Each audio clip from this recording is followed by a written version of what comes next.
The South African government decided to issue sukuk for at least the three main reasons. Firstly, to diversify the funding sources and also the investor base. Secondly, to set benchmark for the state-owned companies who have massive infrastructure programs that they need to finance. Thirdly, to finance part of our foreign currency commitments. We do not have a lot of foreign currency commitments, but as part of diversification, we do tap into the different markets, especially markets where we believe we can derive long-term value. And I think sukuk was identified as that kind of market going forward. I think it was very tough, and tough in different aspects.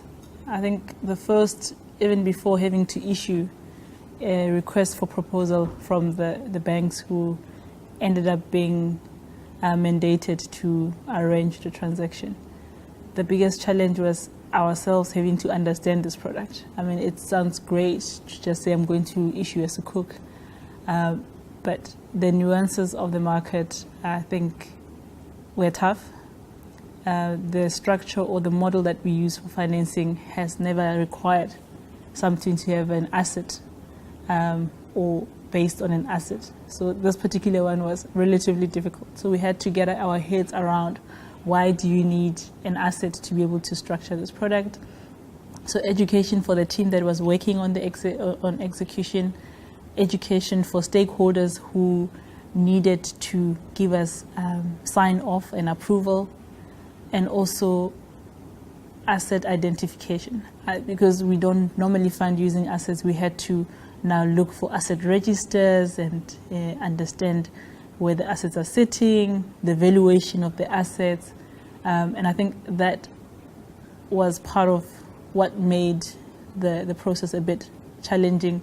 The regulation, most of it was dealt with initially before we even issued a request for proposal from the banks. However, there were certain nuances that you either had to overlay the structure or had to think about a way of structuring it in a clean manner, because you wanted a benchmark that is much cleaner and that investors are able to identify with and able to buy into, because at the end of the day, it needs a fatwa or a stamp of approval from the Sharia scholars to say, indeed, it does meet the Sharia requirements. So I think that process was challenging. It should get better the next time one finds themselves in the market. And I think the learnings could also be transferred to the state-owned companies that we've said we're setting benchmarks for.